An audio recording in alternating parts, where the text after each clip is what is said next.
start. Welcome everyone to this panel about finding creativity. I am going to start to pour you guys some water, and in the meantime, you can start introducing yourself. Who are you? Where are you from? How did you get here? Thank you. So since this is creative, why don't we start for the end and then work at the other? Nice one, nice one. Okay, so my name is Zsuzsa Jakab, and my background is pretty varied. I have done a lot of things from concept design to game design, through project management to marketing in almost as many industries, from the games industry, of course, through advertising, and then educational tech most recently. Oh, and now I started my own games company, mobile games company.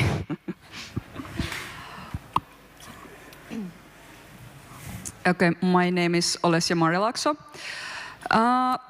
I didn't really know my first years in working, but what I want to do when I grow up. Now, I tried some things, but I never found anything that would fit me. I was working, startups was something that I really enjoyed. I mostly worked in startups, mostly in admin or HR or something, but I always wanted to do something more, but I couldn't find my spot.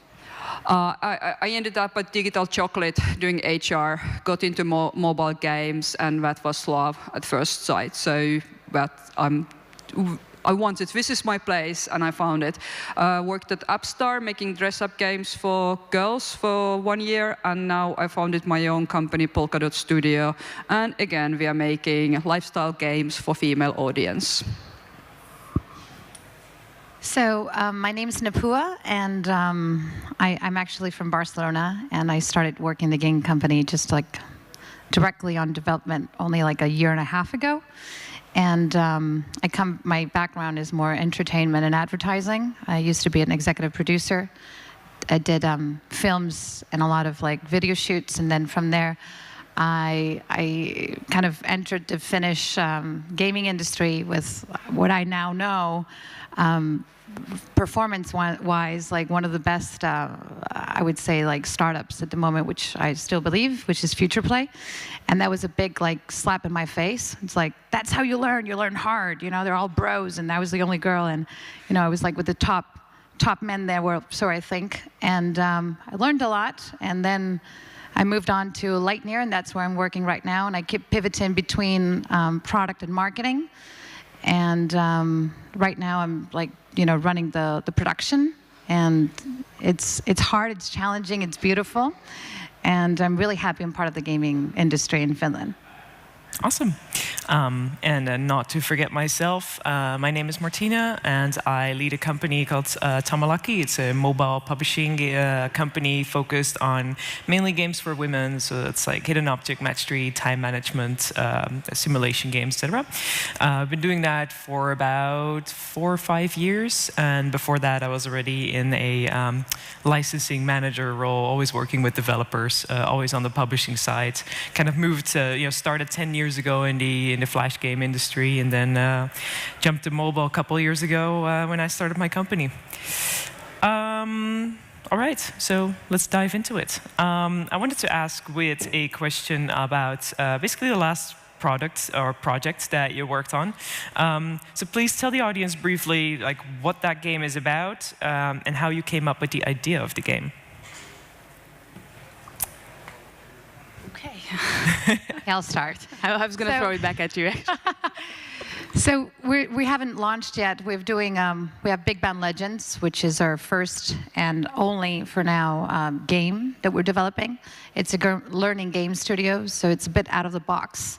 And that's always challenging because you're trying to like break molds and, not trying to be the next Angry Birds, because that's quite, the market is different. It's oversaturated in a way. And if you want to keep like, achieving that, it doesn't make a lot of sense creative-wise. And it's really mission-driven, teaching particle physics in a mini golf mechanic. And for now, we've started soft launching in like 20 different countries, so that's also quite different than the usual way. But again, because it's really mission driven, and we wanted also to have like high value impact worldwide first, and create like a fan base that, in that sense, like it could generate, you know, then like a user base as well and players. So that's what we're doing. Yeah, so our game is, it's actually, we started thinking of making a dress-up game. It was kind of a given for our first game, but dress-up. There's just one dress-up game at the market that is kind of any good at the moment, and that game has been already on the market almost 4 years. It's a constant in a top 100 grossing. It's very, for me, it's hardcore PvP dress-up game for adult women. So that's it. So my idea was to, and also there's another game for females there, which is ultra casual and fun. It's Kim Kardashian Hollywood. So those are the two kind of, for me, the two different games that are targeted solely on females. One is really casual, one is really hardcore, and I wanted to build something in between. Kim Kardashian meets covet fashion, something mid-core, that's casual enough to kind of attract a broader audience, but has enough depth. So we started doing that, and it's interesting how it morphed into more of uniting. We first thought about the social media stimulation angle, and now we ended up with a game that's in Instagram, that has, instead of taking a picture with your phone, you have your own avatar, you dress up that avatar, and that's your selfie that you post in the game, and you get likes and followers and whatever. So it's an Instagram with a dress-up mechanic. And yeah, we are soft launching the game in about a month or two. Cool. So. By the way, I love that you call it sort of hardcore PvP.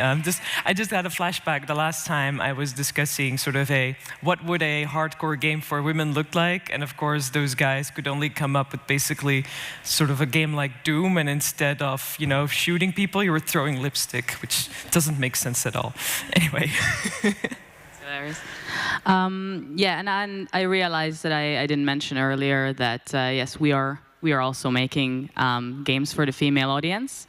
But we are a little bit too early stages for me to talk too much about it, so I would rather than just talk about the process as to sort of kind of like how because it really ultimately was sort of you know, my concept that it's been brewing in my mind for some time.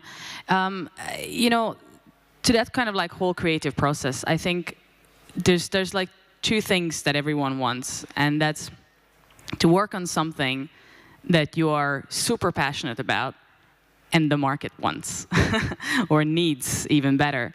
And so it's really sort of hard to find, and somebody, you know, is willing to pay for it. It's like the ultimate Venn diagram.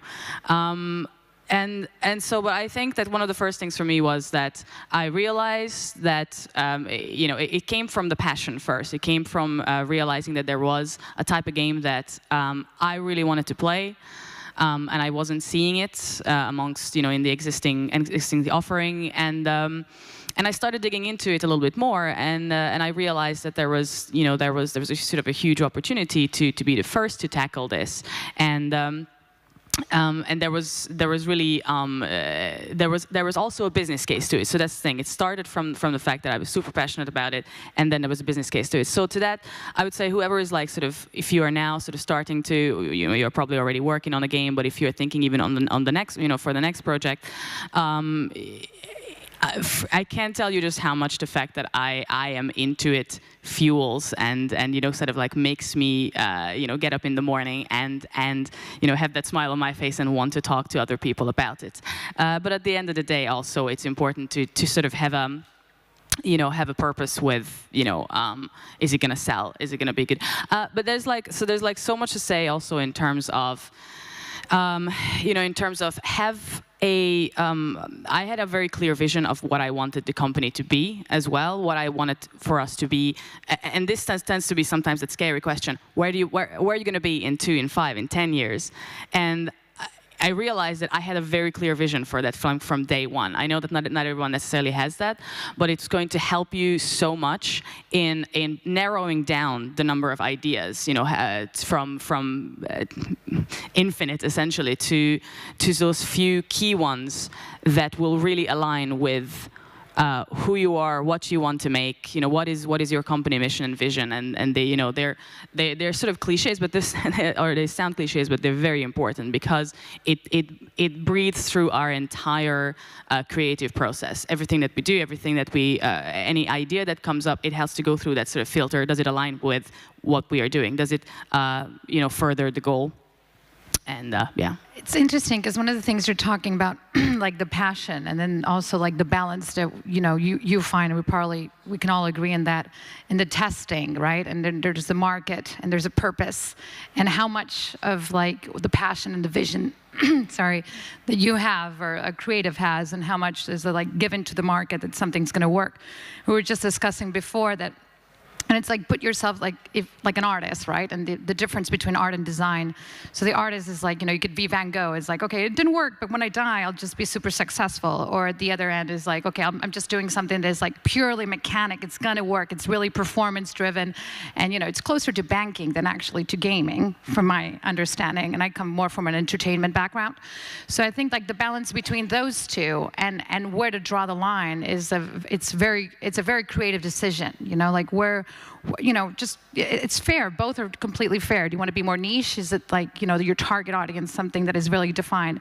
Is it really broad? Are you in for this? Like, okay, maybe not planning it, but I want an exit, like maybe in 3 or 5 years, or, and I'm here to make a bulk amount of money that I'm sure all of us, like, wouldn't mind, like, paying our bills, but still, what's the balance between one thing and the other? And I think that's where creativity as a process comes in as well, right? Yeah. Cool. I agree. So just, by the way, just a side question that I kind of popped into my mind as you were talking.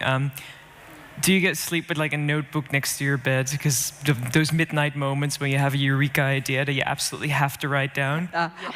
I guess I do. I don't have them at night or mornings, but whenever I drive a car or a bus, those are the places like, and I come to the office and I say, oh my God, I was in a bus and I had this great idea, and our designer starts like sweating, but oh my God, Olesya Not again. had a huge like idea, and now we'll just change everything. We're really afraid. But I see like it's public transport or driving. That's where I get my most ideas. That's actually a very interesting one as well. That it seems like I think everyone gets creative by different things. Everyone gets inspired by different things. So you sort of have to learn yourself as well. Like understand yourself when and where are you the most creative, under what sort of circumstances and conditions, and try to sort of do that. But what this reminded me also is that I don't have the notebook necessarily, but I have obviously we have the best notebook in the world. I have this with me all the time. Compulsively, unfortunately, and so whenever I have an idea, but in terms of like also when we are making games, but the name of this panel is where to find creativity. Everywhere is the answer, and I say that so basically it's more about how do you approach the world. So watch when you watch movies, listen to as much. They listen to music, obviously play video games a lot, watch TV series, read books, but do so critically, and try to see is any of this anything that I'm experiencing right now applicable to what I'm working on. And this also applies to business. So I try to my mantra is like really never stop learning, never stop. So always be researching, always be playing, always be watching, and always be trying to see, is this relevant for me? And so I'm always on the industries. There's a ton of awesome industry sites that you can research for business, ideas, and then there's a ton for creative. Yeah, and then the other thing is like creativity, like, you know, I think it's really good to start with some standards. So like, you know, there's quite a lot of, you know, people that have been working in the industry for a long time. And so there's, even though it's a pretty new industry, there's like, you know, because of repetition and, you know, learning and falling and failing and, you know, learning again, there's some conclusions that you could get of things that actually work and some things don't work. And then from the ones that work, you could also be creative on top of it, you know, and recreate. So pulling away from it, you know, is also a really good idea. That sometimes when you're like locked and going around in circles in front of your desk, it's not like the most creative environment. Of course, you need the hours, and then just pull away from it and get some inspiration from the world around you. Sometimes having a talk with somebody, not only on Slack, it also helps, you know, taking breaks, going and having coffee every now and then. It's, you know, going to the bathroom. I find creativity a lot when I'm like actually in the toilet. When I'm not playing mobile games. Let's admit we all play games in the toilet anyway. Might as well find creativity there, right? Exactly. It could be anywhere. And then, you know, thinking about it and testing it. I mean, I think testing is a very important part, and failing is a very important part, and also finding a creative answer. It's not, it doesn't mean that we always have to be acting the same or doing the same or getting to the same place in the same way. And that means like from the process, like the production process, is it like, you know, daily, you know, dailies or weeklies, or is it this way? Is it this tool? Is it that tool? Was it like, you know, you have to find it within like the team and within yourself and what you feel more comfortable in getting it done and executing it. I feel like creativity is also part of the process, not only like as an art form, but the process in what you're thinking. You have to think out of the box and think what's best for you and your team. And just one more point. I find it funny that's like the video games industry, it's considered one of the most creative, and it's really like we are creating new entertainment, new concepts. But also, like what I read and what I learn on free-to-play model, it's very much you shouldn't be too creative in doing your free-to-play. So there are like standards and things that work, and it's better to actually follow how like working models. So this is kind of interesting on how to unite your own creativity and your own idea, but also put it together with already proven and working free-to-play models, so you actually get butter on your bread. And that's what we have been also kind of struggling and working with. There's one, if we are making a dress-up game, there's one prominent competitor out there who sets the benchmark for every dress-up game. And I see that we have been too much kind of benchmarking it, and so it's been a tug of war between how creative and how kind of how much we want to create new and how much we want to follow what already works in the industry and how what already works for our benchmark game. And that has been going on and on like in like the last 5 months, and we started pretty close to COVID fashion, but now actually during this week we have finally embraced our own game, our own standing and our own vision, and we jumped all into that. And it made me so happy. I'm finally kind of happy and free, and I kind of got my passion back with, oh my God, this game is awesome. And I've been so happy. I was just so hyped pitching it like for everybody yesterday, and yeah, it's such a good point that what you brought up, that it's you know, that ultimately benchmarking can be such a double-edged sword, doesn't it? That it's obviously it's important. It's important to know what's out there, but at the end of the day, you know, you have to find what makes you unique. And again, it's another, you know, it's another one of those cliches, but again, so very true, because you're gonna have to stand out. You're gonna have to, you know, you're gonna have to set yourself apart from the crowd. And I would also add to that, don't compromise on that. A lot of that is just so much to, you know, personal intuition as to like what do you feel is the right thing, and especially if you're creating something new, you know, whether it's a genre first or, you know, a game. Nobody's going to be able to tell you, is this the right thing? You know, they're just guessing as well. And so, you know, you have to trust your intuition as a creative, as a creator, and go for it and test it. Actually, test it in the wild, see how it does.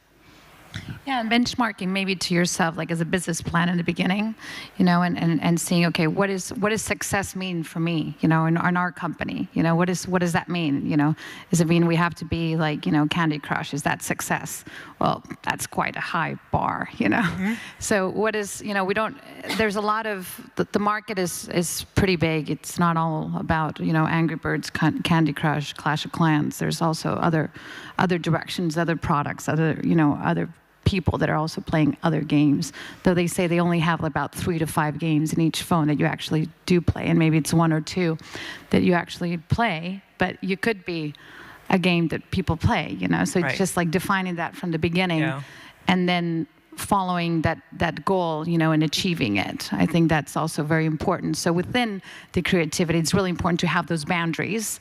And then when you want to cross those boundaries, then you know that you're doing it consciously. It's like, okay, well, now I'm taking this risk, but I'm aware that I'm taking a risk, but I'm doing it. So be kind of conscious about what you're doing, and not just like drive yourself to, I believe this is going to work. Well, you don't know until you test it, right? Mm. And if you do want to take a risk, assume the consequences. For sure, yeah. I think when we tend to look at the success of creativity, of course, an obvious one is looking at like the monetization, how well did the game do. But especially when it comes to creativity, I think it's also like really important to look at like you know, how is it the critique on the game? Does it win awards? Is it recognized? Or, you know, is there more into the game? As in, can you then, you know, your game might not be a financial success, but do sort of licensing opportunities roll out of it, which then make it into a success for your studio. And even beyond that, is it adding something new to the industry? Right. Is it you know, pushing the industry forward in any meaningful way?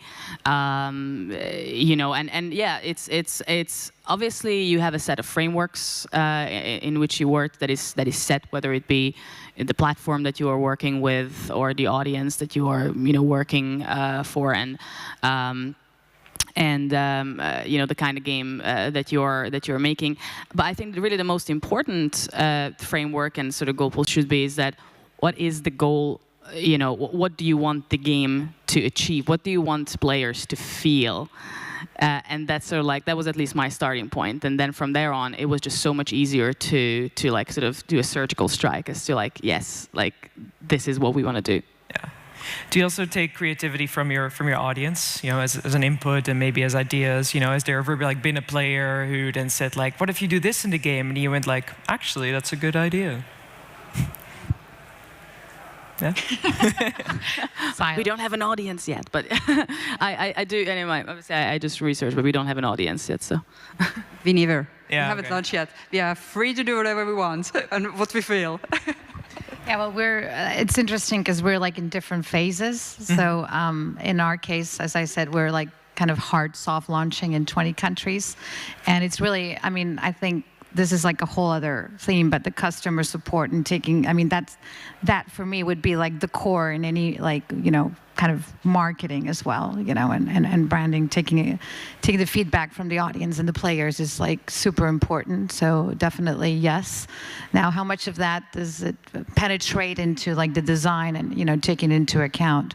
It's up also to like the team and, you know, adapting if there's anything, basically, if there's anything to fix it. If everything's okay and that's like an added value kind of comment, then take it into account, but not like make drastic changes if something is working.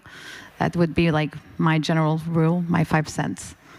Yeah, and also like, even though, you know, as I said, we don't have an audience yet, but listening to the audience throughout the entire process is of course very important. So I would rather say that at this point, before we have anything, you know, launched, I am keeping a very, very close eye on obviously forums and talking to potential customers and players as to what they want, so trying to sort of gauge and do that kind of early market testing, what we can, and really try to understand what they mean when they say certain things, and then as soon as we have anything playable, then put it in their hands and kind of like see how they react. So yeah, like throughout the whole process, it's very important. And it's also like the quantity. I mean, if it's one person, like I remember, like, on some occasions, like we've had like ads in our game, and we started with like basically like 0 filters and see what happens.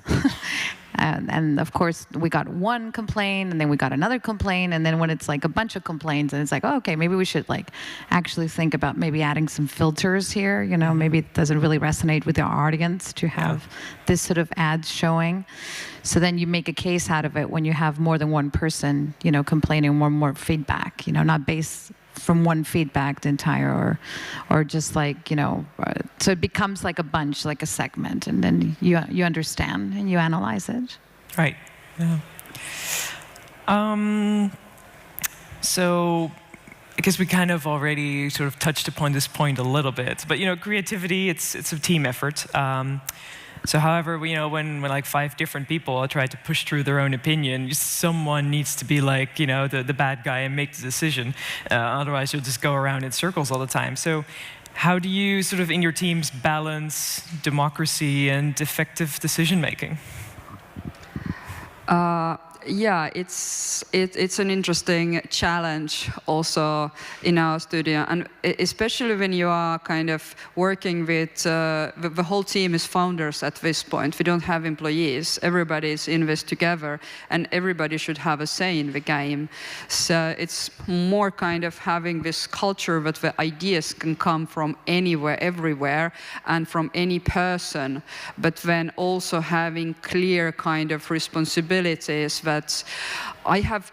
That's like there's most problems with me and our game designer, because I'm full of ideas. I've kind of this is my baby. This was like I'm the kind of the whole kind of the holder of the vision of our game, and I have huge amounts of ideas, and I get them every day, and I'm not afraid to bring them. When we have a poor game designer who needs to make sure that we have a concise game, that's mechanics and the loops and everything works, and he needs to kind of have a hold on my creativity to take the best things and kind of so we do it so that our designer has a last word on kind of on what a certain feature in the game or how the game works, what are like where, and how it's built. But I, as producer and kind of vision holder, I have the last say on prioritization and kind of how, in which order and how we do it, in which order we test and everything. So this has been a searching for balance, and we're still doing it. Yeah, I think it's really important to have like the ownership of the product, and and somebody who's actually filtering all the inputs of the rest of the team. So it's really good that we all kind of feel that we can like say our say, but at the end of the day, there is those responsibilities, and somebody who's owning the product and saying, okay, this is what we're, and of course then as well saying, well, have you thought about this or have you thought about that, and then again testing it. And putting it out in the market and seeing if that actually does work, because sometimes we could have some ideas and intuition, and until it's not, into reality, right? Yeah. Like the little fish, swimming around in the ocean, open ocean, then we can see, okay, that did work, that didn't work, this needs a bit of refurbishing, etc. But it's really good to have the ownership at one point, because if not, you could just have like on and on, like brainstorming ideas of what could be and how could it be done, and it gets a bit like patchworky. And I mean that has happened a bit in our case, like we've until we had a solid identity and roles, and we have some fluctuations of like roles in the company, which is also really healthy to find until it's like set, it's like building a home or building a car, so at this point, having the ownership into like the design is very important, because if not, it could just get a bit confusing. Right. Yeah. Yeah, this was an interesting question because I know that different companies obviously have a very different approach to this and different sort of philosophies, and I think that the the jury is to some extent, I guess, still out as to what works. I think it's all about also what works for you guys, what works for that particular team. In our case, as I mentioned earlier, because we have such a sort of the clear kind of vision and mission for the company, so everything gets filtered through that. So all the sort of the decision making, but we do have a very sort of clear demarcation of roles. Although, and sort of like the buck to some extent stops at me, where I see myself that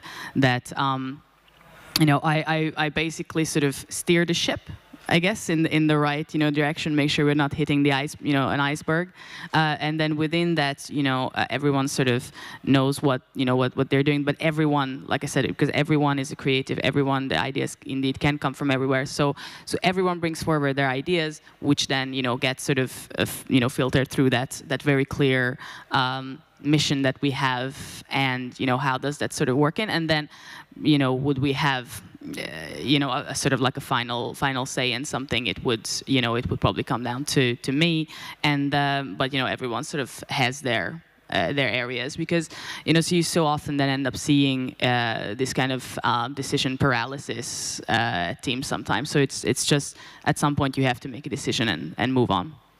Fair. Yeah, I definitely by this idea of it's like you can discuss different features and try to think of different intuitions of what could work or what couldn't work, but it's more important to actually make decisions and just kind of see, okay, we make this one, how did it work out? Okay, what worked out? Okay, let's make the next one. Okay, this didn't work out. Okay, we should probably change it. But if you just kind of get on like discussing should we make this or that, you just shouldn't discuss it too long. Right. just pick one. It's still guesswork at Move this on. point. Before you know, you're 5 years in development. Yep. Yeah, and if the product owner, or the designer feels that they're really passionate about something, like do it. Like it's good to take some risks sometimes, and then test it. And then, continue working. And just, you have to kind of decide if you want to go into safe side or not. And for example, at Lightyear, I think we're not on the safe side, and that's really good. We're taking risks. We're trying to, test how like educational, in a real game is actually working. And that's a risk, because we're thinking really much out of the box, and then we're testing it, and then what doesn't work, we're changing it, and what works, we're not. So it is good to take risks, and to follow. Right. And it's okay to take a risk and fail.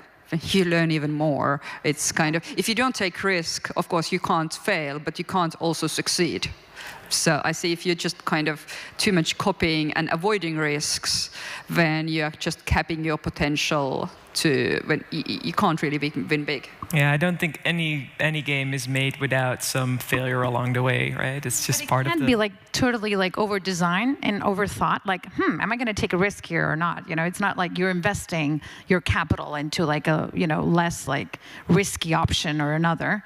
Just do what you feel passionate about. I think that's like a conclusion, what you feel urges you to do it, right? And then follow that and then test it, test.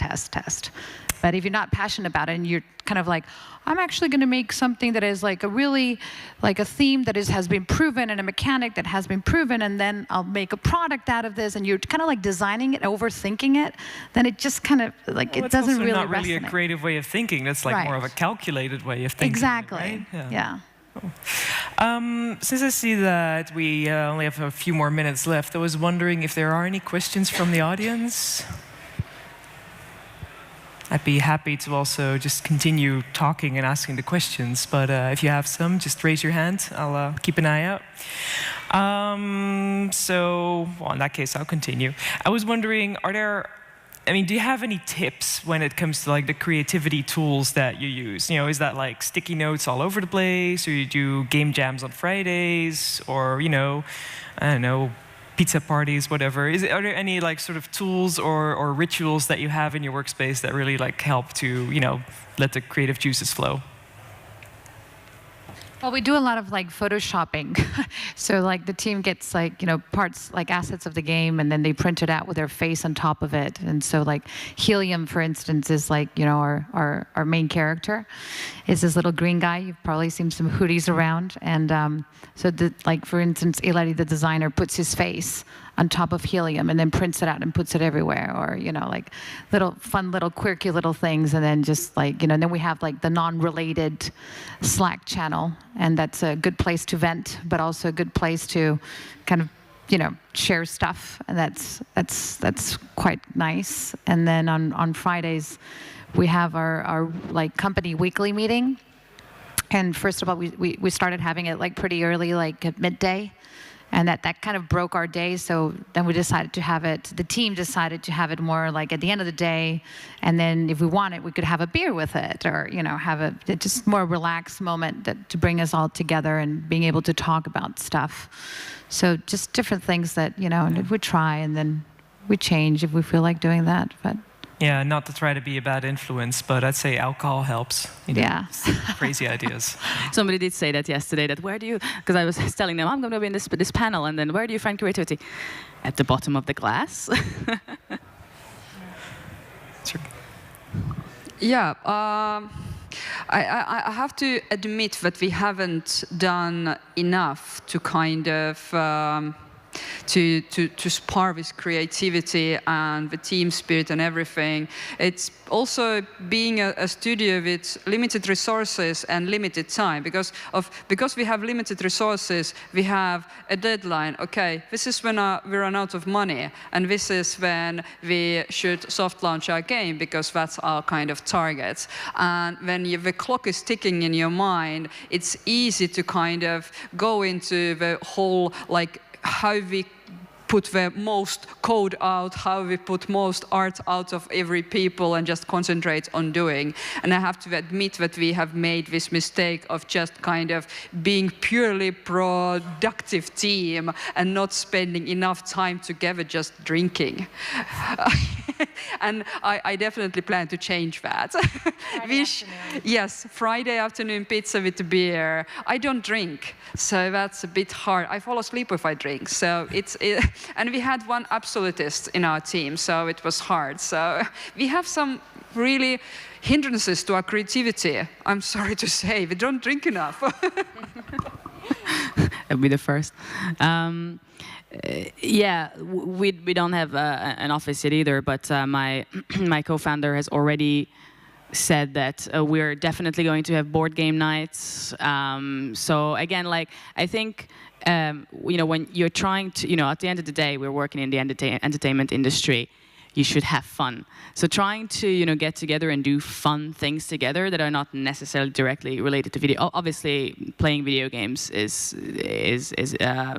should be a no-brainer. But outside of that as well, play other type of games. Play board games, play card games, play just go out and do things together. And then on the other hand, also it sort of like harkens back to what I said earlier, in that everyone gets creative differently, or like they get inspired by different things, whether they listen to music or they're in the car or wherever. So sort of like understanding that and enabling or creating those surroundings that sort of inspire them and puts them in that mood. I, for example, really like mood boards. So I'm pretty visual in the sense that when I get some ideas, obviously I write them down, but then I start to, okay, how will this look like? And then put them in sort of like reference, put them out and just kind of like imagine it visually and then try to communicate it that way. So just sort of enabling everyone to be creative in the best, in their individual ways, like whatever kind of like, however they like to do it, whether it's sticky notes, whether it's, the whiteboard and they just sort of like need to write it out, or a document or mood boards, make that available. Yeah, something we also do is that, once we have like the build before it goes out, we also have like an internal review. So it's like a Google form that goes out to everybody in the company. Well, all of our 19 people, we're not that huge, and then, we have about a week or two to, go through it and think about it and also add our feedback. And that's quite, part of the, like, it's process, but also creative, you know, to listen to everybody and not spend too much time in like doing so many meetings, you know, because that sometimes for me kills process and kills creativity as well, you know, kind of like another meeting. And, you know, it's really easy to just have a lot of online of it. So it's just a balance of having time to actually talk to people that's not only digital, but also cutting a lot of slack and doing stuff like reviews and, you know, just digitally and finding the balance with that. I think that's also important. All right, good. Well, it seems that we are just out of time. I'd like to thank you very much for sharing your views and creativity. And thanks so much. Thanks. Thank you.